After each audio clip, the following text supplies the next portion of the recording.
주식 심화론 화요일 첫 번째 주제 공개하겠습니다. 5G 하반기 반등 조짐, 대응 전략과 탑픽은?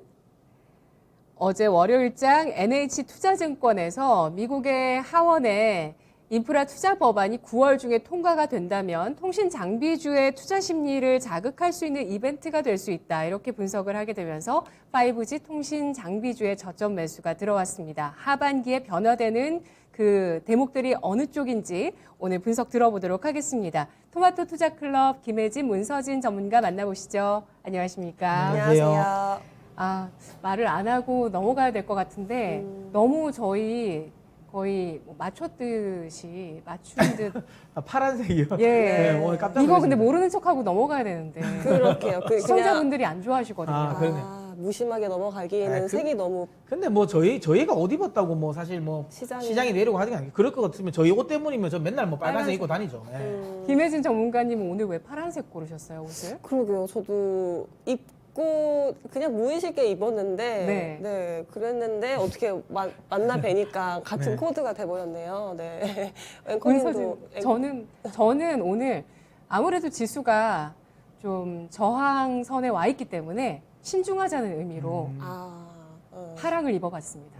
저는 그냥 매주 이제 일요일 날 월요일부터 금요일 입을 거 그냥 다 이렇게 걸어놔요. 그냥 그거 입은 거예요. 저는. 그러니까 별 생각은 안 하고. 치밀하시다. 되게 계획적이시구나. 계획적이시네요. 계획은 아닌데 그냥 다음은- 그냥 귀찮아서 그냥 이렇게 미리 걸어놓습니다. 예. 요거 해서. 색깔을, 입어야 되겠네요. 네, 시청자 여러분들 너무 또 의기소침하지 마시고요. 또 신중하게 시장을 잘 보면서 저희가 또 잘 여러분 투자에 도움드릴 수 있는 내용 전해드릴 테니까요. 색깔에 너무 신경 쓰지 마시고요. 오늘 5G에 대해서 한번 얘기를 해보도록 하겠습니다. 최근 들어서 지난주에 통신주가 올라갔고요. 그 전에는 삼성전자가 폴더블 폰에 대해서 얘기가 나오면서 통신주까지 매기가 이동하더니 그러면서 통신 장비주에 대한 매기가 이번 주에 들어왔습니다. 반등에 대한 요인들에 대해서 한번 얘기를 좀 나눠볼까 하는데요. 문선희 전문가님. 네. 반등의 요인은 뭘까요? 뭐 저는 근데 이거를 주제를 가지고 오면서 좀 고민했던 건 있어요.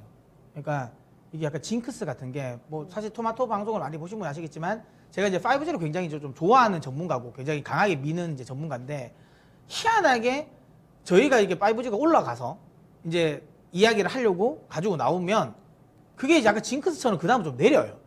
저희가 이제 한 3번 정도를 그렇게 가지고 나왔거든요. 그때마다 다시 내려서 저희가 이렇게 했어요. 이야기하다가 야 이거 또 가지고 나오면 이거 되게 이제는 거의 과학이 될 것 같은데 이게 좀 조심히 그냥 투자자분들을 위해서 우리가 이걸 말을 하지 말까 뭐 이렇게 했거든요. 네. 근데 분명히 5G 올라가면 제 의견을 궁금해 하시는 분들이 많을 것 같아서 어제도 사실 채팅창에 올라왔던 것 같아요. 그런가요? 예. 네, 그래서 이거는 한번 다뤄야 되겠다. 만약 혹시라도 떨어지더라도 저희 때문은 아니라고 생각해 주시고 어쨌든 지금 최근에 뭐 올라오는 것 중에 여러 가지 요인은 있죠. 여러 가지 요인이 있지만 좀 볼만한 포인트는 일단 이제 그 유럽, 그러니까 이 연말로 가면서 수주는 더 늘어날 가능성이 높다라는 거겠죠. 그러니까 지금 아무래도 그러니까 미국 쪽에서 아까 지금 권배란 앵커님도 이야기하신 것처럼 인프라 투자 법안 뭐 이슈 통과되고 지금은 코로나 때문에 사실상 좀 통신 장비를 좀 깔고 싶어도 미국 같은 경우 좀 못 깔고 있는 부분을 좀 계속 이제 깔 수 있는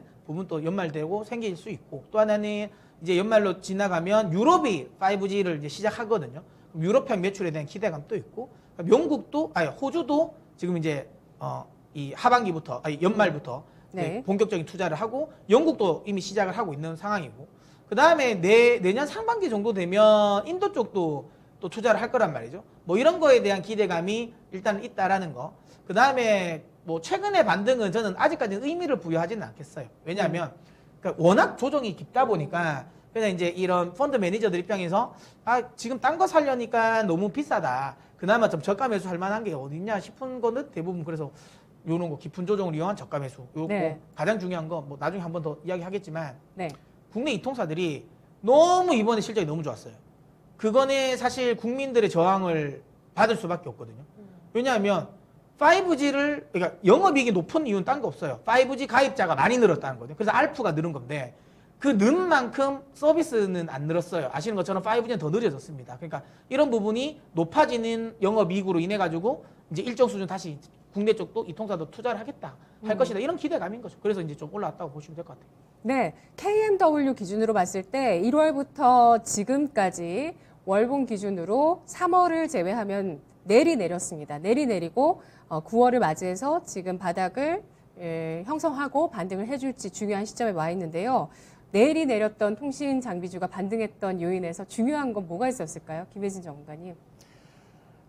일단은 접근하시기에는 정말 부담이 없다라고 생각하시는 것 같아요. 그러니까 저가 매수세가 지금은 좀 강력한 요인 중에 하나가 될 것 같아요. 진짜 KMW가 얼마 전에 저희가 저희도 워낙에 통신장비주 관련 섹터들을 계속 분석을 하고 좀 유망하다고 생각하는 섹터 중에 하나로 보고 있기 때문에 네. 계속 여러 기사나 뭐 레포트도 다 보는데 그 통신장비주 중에서 가장 인지도가 높은 기업에 대한 설문조사가 있었다고요, 얼마 오, 전에. 네, 그런데 1위가 이제 KMW가 압도적이었더라고요. 그러니까 그만큼 네. KMW를 모르시는, 투자하시는 분들 중에서 아, 통신장비 섹터는 이거다라고 했을 때 KMW 모르시는 분도 없으실 텐데 주가를 보면 또 그 인지도와는 정말 반하게 정말 내리 지금 계속 하락을 하고 있어서 그렇다면 내가 이거 유망한데 주가는 떨어지니까 뭔가 잡아야 되겠다라는 생각은 지금 확실히 있으실 것 같거든요.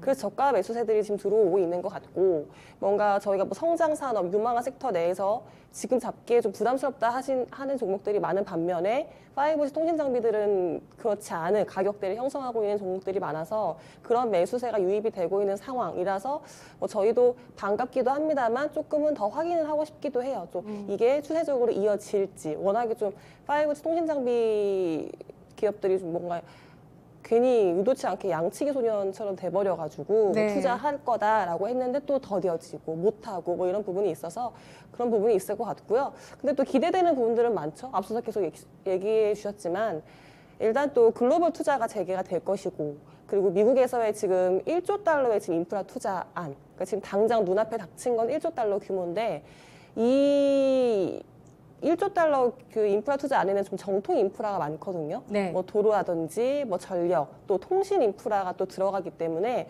이쪽에서 조금 더 강력하게 드라이브가 생길 수 있어요. 그리고 통상 이 뭐 지금 미국에서의 10년 만에 지금 최대의 인프라 투자 법안이라고 하는데 이런 인프라 투자 법안은 통과가 되고 나서 3년 내에 거의 자금의 80% 이상이 집행이 되거든요. 그러면 시간도 빠르고 또 규모도 높기 때문에 뭐 이런 부분에서는 조금 더 아 그래 뭐 재개될 거고 좀 빠르게 가시화가 될 수 있겠다라는 기대감이 조금 생긴다면 통신장비주들이 그동안과 좀 다르게 좀 상승할 수 있지 않을까라는 생각을 지금 하고 있습니다. 네.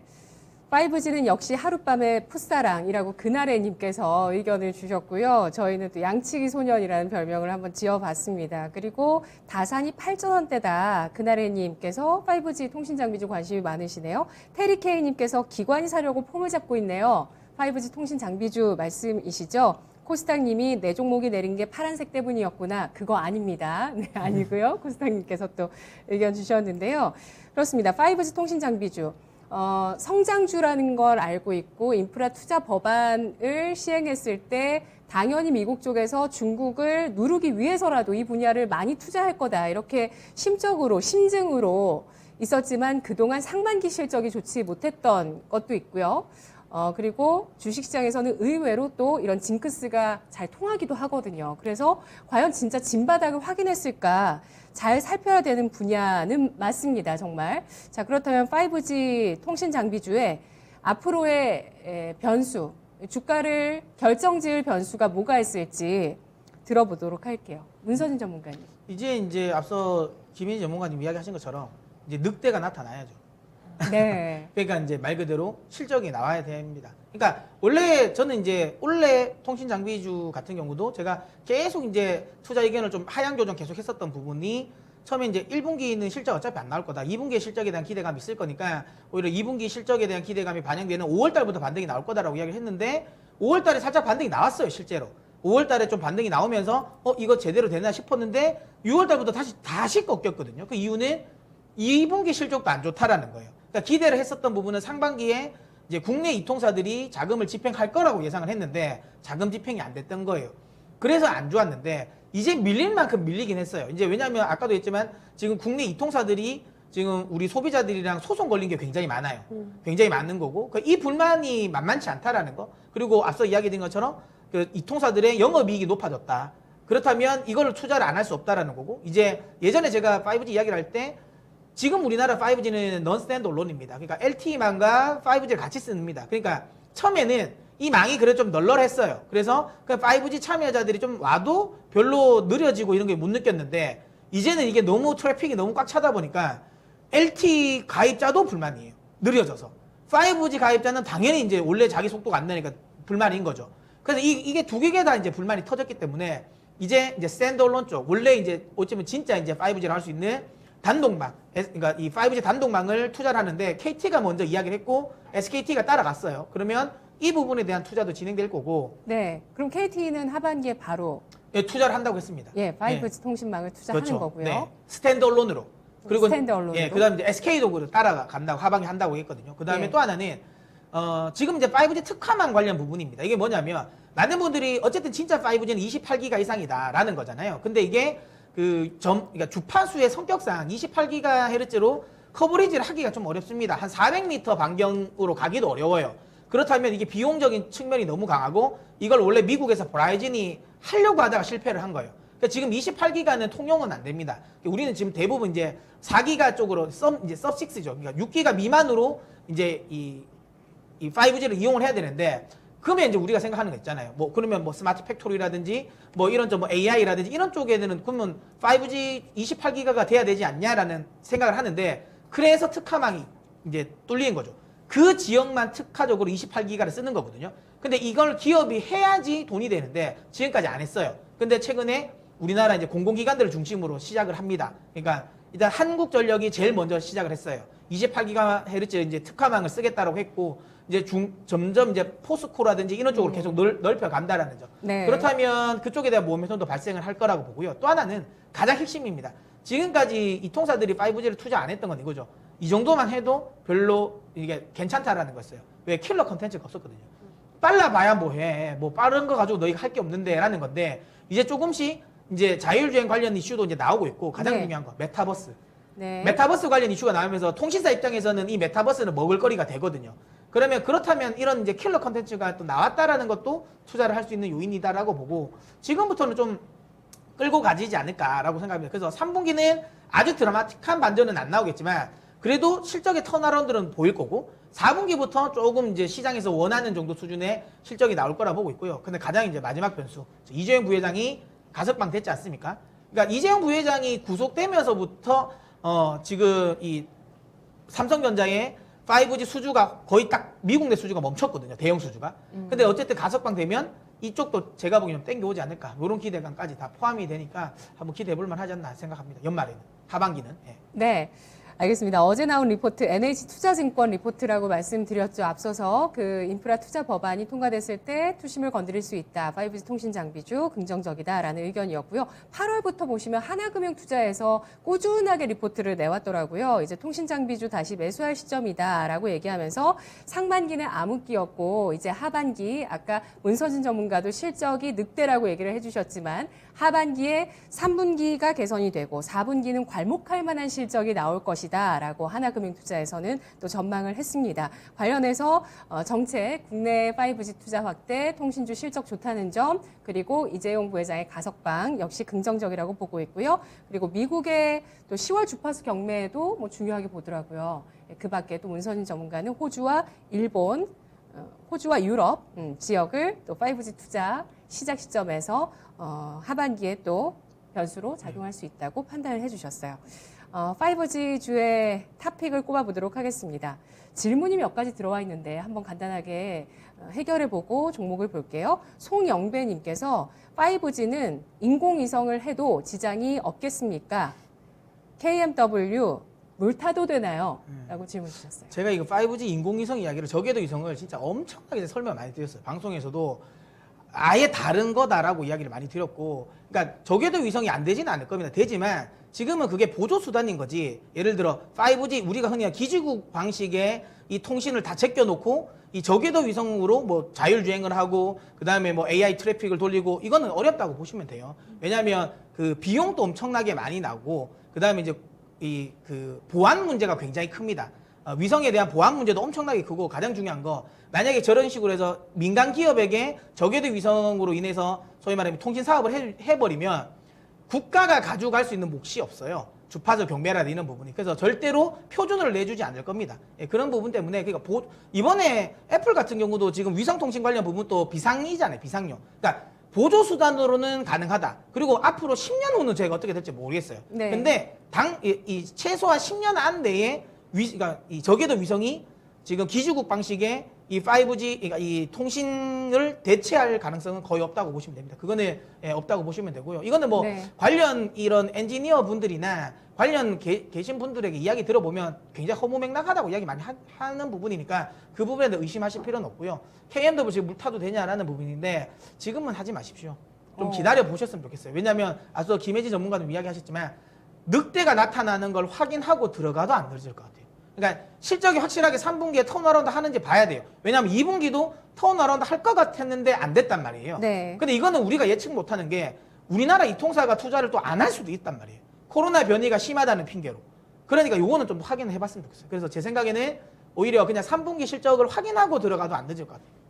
네. 김혜진 전문가님께도 한번 여쭤볼게요. KMW 주가 신나게 박살나는 와중에 물을 안 타고 있었습니다. 지금이 바닥이 맞는지 확신이 없어서요. 라고 의견 주셨고 12만 원 간다던 KMW가 이제 4만 원대네요. 라고 의견 주신 분도 계세요. 그러게요. 진짜 4만 원대까지 떨어졌는데요. 저도 뭐 이어질 것 같은데 내용이 네. 진바닥일지 진짜일지 좀 확인해 보시고 들어가는 게 괜찮을 것 같아요. 뭐 그렇게 성급하고 조급하게 들어가실 필요는 없을 것 같고요. 물론 조심스럽게는 이 정도면 정말 좀 과하지 않을까 제 개인적인 생각을 하고 있습니다만 그래도 지금 물타기 조금 멈추셨다면 뭐 조금만 더 위에서 잡으셔도 되니까 네, 조금만 더 확인해 보시고 네, 들어가 보시면 괜찮을 것 같아요. 알겠습니다. 마지막 질문입니다. 살 게 널려 있는데 5G까지 수급이 들어올지 의문입니다. 5G 통신 장비보다 반도체 쪽으로 가는 게 낫지 않을까요? 이런 의견도 있어요. 근데 그것도 합리적인 생각은 맞는 것 같습니다. 왜냐하면 5G는 아까도 이야기했지만 템포로 따지면 연말 정도에 그러니까 4분기 정도에 한번 관심을 가질 가능성이 높아요. 그러니까 2차 전지는 지금 좀 성장성은 있지만 비싸다라고 생각하는 펀드 매니저들도 있을 거 아니겠습니까? 그런 쪽은 저가 매수를 할 건데 저가 매수 해볼 만한 종목 IT 중에서는 지금은 확실하게 반도체가 조금은 더 매력적이긴 해요. 그래서 5G는 이야기 드리지만 제가 아주 강력하게 좀 좋아하는 종목이긴 하지만 네. 지금보다는 4분기 그러니까 이게 계속 이야기지만 3분기 실적 나오는 걸 확인하고 들어가도 안 늦을 것 같아요. 그러니까 지금 적극적으로 들어가실 필요는 없을 것 같습니다. 알겠습니다. 낙폭과대주 진바닥 확인한 종목 찾으시는 분들도 많으실 텐데요. 기존에 보유하신 분들이 더 고민이시죠. 추가 매수 시점도 좀 늦추는 게 좋겠다는 의견 두 분 모두 공통적으로 제시를 해주셨습니다. 그렇다면 5G 통신 장비주 가운데서 3분기, 4분기 실적 시즌을 거치면서 좀 더 부각될 수 있을 만한 탑픽 종목 확인해 보도록 할게요. 김혜진 전문가님. 네. 그 5G 통신 장비주 내에서 좀 실적 개선이 조금 더 빠르고 그리고 뭐 제가 뭐 차트를 많이 뭐 강조되진 않습니다만 차트상으로 좀 많이 부담이 없는 종목 말씀드리려고 해요. 솔리드 말씀드리려고 하거든요. 완전 바닥 중요하지 않은 것 같아요. 그냥 바닥권이면 괜찮은 것 같은 것 같고요. 전 투자하실 때. 그래서 좀 확인도 필요한다고 생각하지만 솔리드가 지금 실적 개선이 조금 더 빠를 수 있을 것 같아요. 왜냐하면 지금 글로벌 매출이 나오기 시작했거든요. 실제로 지금 영국의 지하철 수주도 이게 거의 2년이 걸렸던 계약인데 이번 7월 달에 이제 수주 계약이 되면서 공급을 하기 시작했습니다. 그러면 3분기 실적부터 아마 나타날 거예요. 그리고 미국에서의 다스, 그러니까 통신장비 중개액이 신호를 분배해 주는 건데 이 다스의 지금 실적도 지금 나오기 시작했거든요. 그러면 지금까지 지금 적자 전환된 부분이 많은데 이번 3분기부터 실적이 좀 개선이 되면서 영업이익이라든지 흑자 전환을 좀 기대할 수 있는 상황이기 때문에 실적 개선이 좀 더 빠를 것 같고요. 그리고 뭐 진정한 5G라고 하는 28GHz 이상의 뭐 5G 통신 기지국 주파수에 지금 대응하기 위해서 여러 가지 뭐 중계기, 스몰셀을 다 장비를 다 만들어놨기 때문에 뭐 이런 부분에서는 좀 실적 개선이 빠를 것 같아서요. 장비주 내에서는 솔리드 좀 관심 가져 보시면 좋을 것 같습니다. 네, 알겠습니다. 차트의 위치와 실적을 봤을 때 가장 주목받을 수 있는 통신 장비주로 솔리드 꼽아주셨습니다. 스몰셀 매출 본격화 되는지 여부를 잘 지켜보시고요. 문선주 전문가님은 어떤 종목을 주목하시나요? 저는 에이스테크입니다. 제가 이 통신 장비를 이야기할 때 항상 이제 많이 이야기했던 거 한 3가지 정도 되거든요.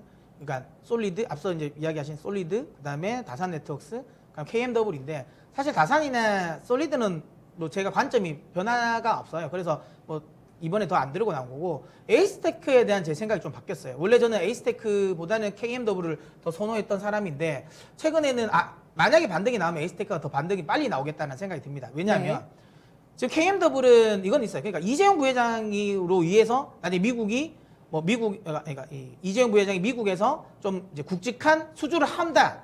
그러면 서진 시스템이랑 KMW이 훨씬 더 강하게 갈 거예요. 근데 그게 아니다면 에이스테크가 조금 더 가볍게 갈 것 같습니다. 왜냐하면 KMW는 뭐 노키아랑 삼성전자 매출 비중이 높죠.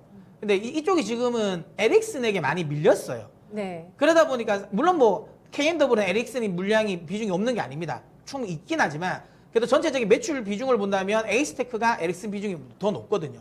그렇다면 에릭슨에 대한 영향을 많이 받을 것 같습니다. 그러면 그러니까 삼성전자가 추가적인 수주를 못 한다는 전제하에서 그러면 오히려 에이스테크가 조금 더 빠를 것 같다는 생각이 들어서 그래서 저는 이제 통신 장비 중에서는 이 에이스테크 한번 관심 가져보시라고 이야기 드리고 싶은데 중요한 건 이렇게 생각해요. 만약에 이걸 지금 가지고 들어가고 싶으신 분이라면 내년 상반기까지 내가 보고 들어간다고 해야 되는 거지. 만약에 그냥 내가 이거 좀 단기적으로 한 3, 4개월 안에 수익을 한번 기대해 보겠다라고 하면 지금은 가져가시면 안 돼요. 그러니까 내가 바닥권에 있는 걸 모아가는 걸 좋아하신다라고 생각하시는 분들이라면 한 내년 상반기까지 내가 한번 가져가겠다는 생각으로 같이 가시는 건 오케이. 하지만 내가 지금 당장에 한 6개월 안에 승부를 보겠다라고 생각하면 안 가져가시는 게 맞습니다. 네. 나의 목표를 잘 아는 것도 정말 중요하더라고요. 3개월 정도의 트레이딩 과정을 즐기시는 분이라면 통신 장비주가 안 맞을 수도 있다는 점 주목을 해주시고요. 그리고 3분기 실적을 확인하고 실적이 완전히 돌아선다라는 그 시장의 어떤 합의가 나와야 이 통신 장비주의 심리와 수급은 개선될 수 있다는 그런 약점이라면 약점일 수 있어요. 아직은 좀 부진한 분야입니다. 통신 장비주 3분기 실적 시즌에 주목이 되고 있고요. 2분기 그래도 1분기보다는 개선되는 실적들이 다 나왔었습니다.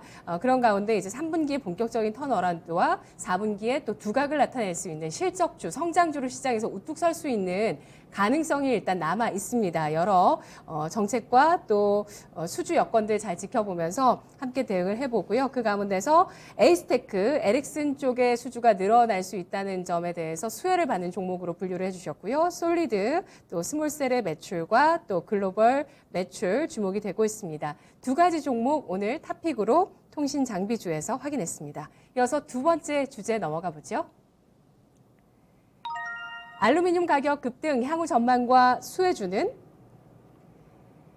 네, 이번 주 계속해서 또 시장의 심리가 개선되면서 P에 대해서 주목을 하고 있죠. 가격 상승에 대해서 주목을 하고 있고요. 그러면서 어제 우리는 실리콘 또 알아봤었고 오늘은 알루미늄입니다. 최근 들어서 알루미늄 가격이 급등하고 있는데요. 원인부터 짚어볼까요? 문선희 전문가님? 일단 지금 단기적으로 좀 급등 나왔던 건 그 기니 쿠데타 쪽인 것 같아요. 그래서 많은 분들이 기니에 쿠데타가 났는데 왜 저게 올라가냐? 아니 기니는 알루미늄 생산하는 국가가 아닌데? 라고 생각하실 수 있잖아요. 알루미늄이라는 게 이렇게 우리가 어제 이야기했던 광산을 그냥 캐면 알루미늄이 나오는 게 아니거든요. 이거는 이제 알루미늄 재련을 해야 되는 금속입니다. 근데 그 알루미늄을 만드는 재련할 때 들어가는 원료를 기니가 수출을 합니다. 근데 중요한 건 알루미늄을 세계에서 가장 많이 생산하는 국가가 중국이에요. 그러니까 중국의 알루미늄 원료를 가장 많이 수출하는 국가가 기니입니다. 그러다 보니까 아무래도 여기 원재료가 막힐 수 있으니까 그에 따른 이제 아무래도 공급량이 조절될 수 있다라는 기대감에 좀 급등했다라고 보시면 될 것 같고요. 어쨌든 이 부분은 일단 단기적인 부분인데 그러면 쿠데타가 해결되고 다시 이제 뭐 원활하게 원료를 수출하면 그러면 알루미늄 가격이 빠질 것이냐? 그건 아닙니다. 그러니까 저건 단기적인 요인이고 구조적인 상승 요인은 아직까지 유효하다고 보시면 돼요. 그러니까 이 중국 정부가 요즘에 최근에 탄소 배출권 관련 이야기를 많이 합니다. 그래서 철강 관련 기업들이나 화학 기업들에게 대해서 계속 이제 가동을 많이 이제 계속 이제 제어를 규제를 하고 있죠. 네. 그 과정에서 당연히 이제 알루미늄 또 생산량이 좀 부진할 가능성이 높아요.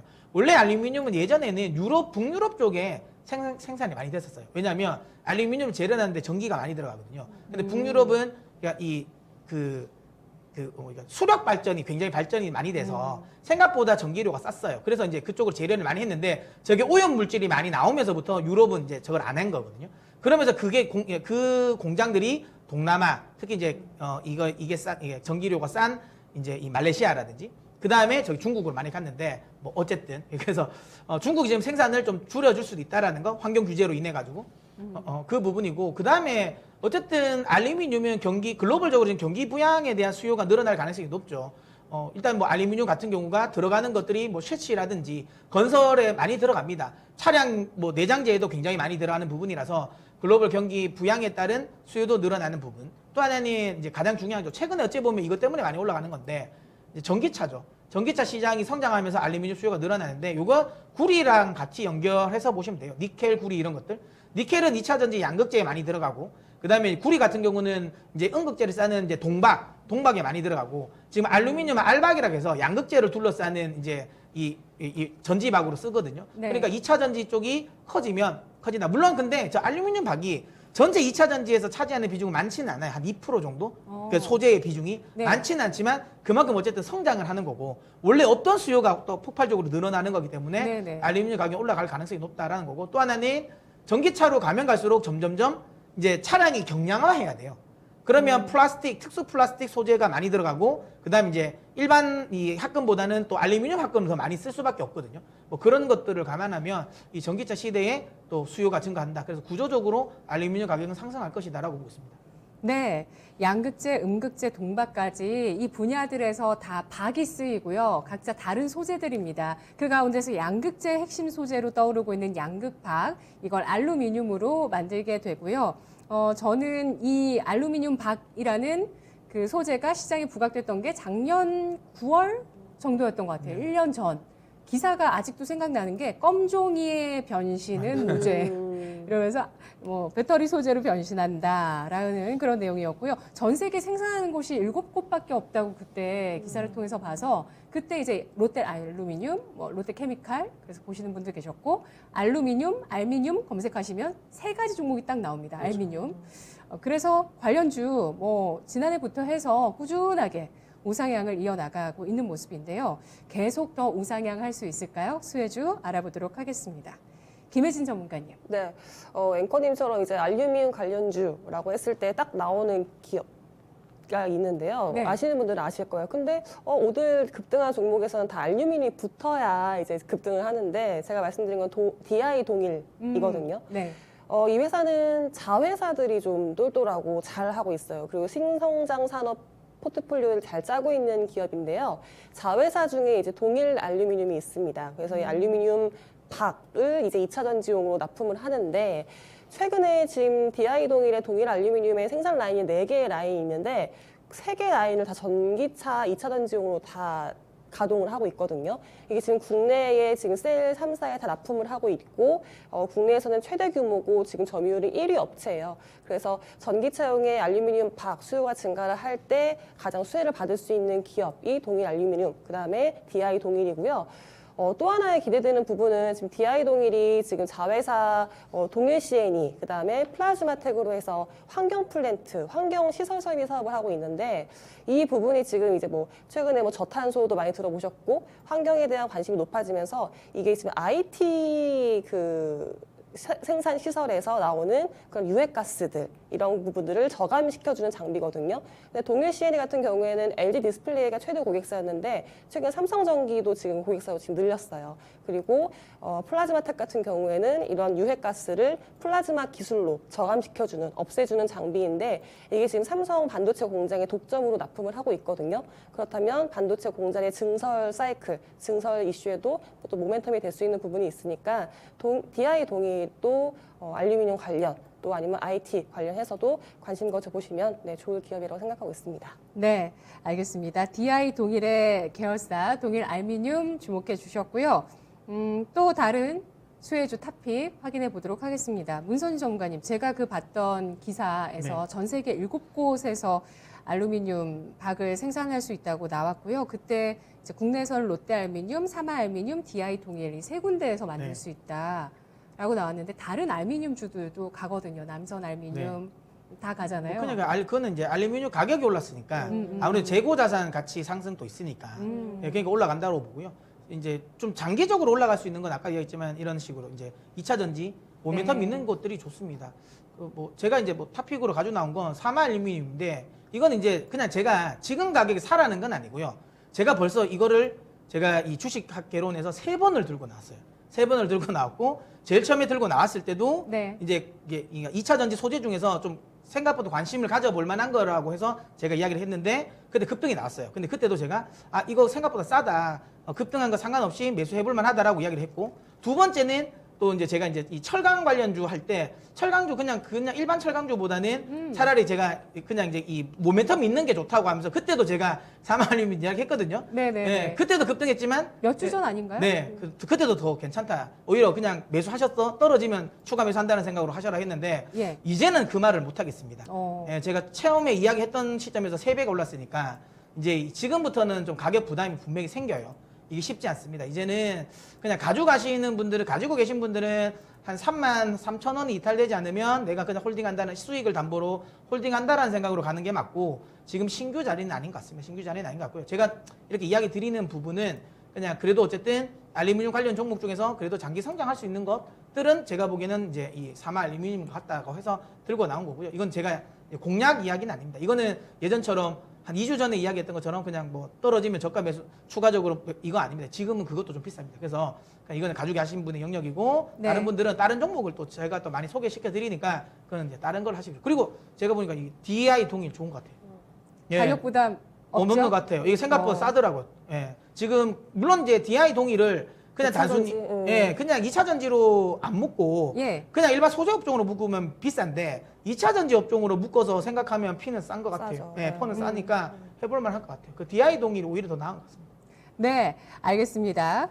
자, 알루미늄 박이 2차 전지의 소재로 쓰입니다. 그게 바로 양극박이고요. 양극박 관련한 종목은 3가지 롯데알미늄은 상장 안 돼 있습니다. DI 동일, 사마 알미늄 이렇게 있는데 상장돼 있는 2가지 종목이 모두 탑픽으로 꼽혔습니다. 단 가격 부담이 있는 사마 알미늄은 주의하시고요. DI 동일 또 유의 깊게 잘 챙겨보면서 전략을 세워봐야 되겠습니다. 오늘은 이렇게 좀 급락했던 낙폭과대주와 또 급등했던 가격 부담이 있는 쪽 2가지를 주식 심화론에서 다뤄봤습니다. 오늘 분석 2분 잘 들었습니다. 고맙습니다. 감사합니다. 네, 지금 현재 코스피는 오늘 장중 내내 조정이고요. 현재도 0.6%의 하락을 띠고 있습니다. 코스닥이 하루 만에 반등을 해주면서 어제 1포인트 안 되는 하락이었거든요. 오늘 다시 1포인트 상승하면서 1053포인트에 대해서 1053.99포인트 이 후반대의 움직임에서 움직임 이어가고 있습니다. 여기에서 좀 저항이 있지만 그래도 여기에서 쉽게 벗어나지 않는 코스닥 지수 움직임 눈에 띄고 있습니다.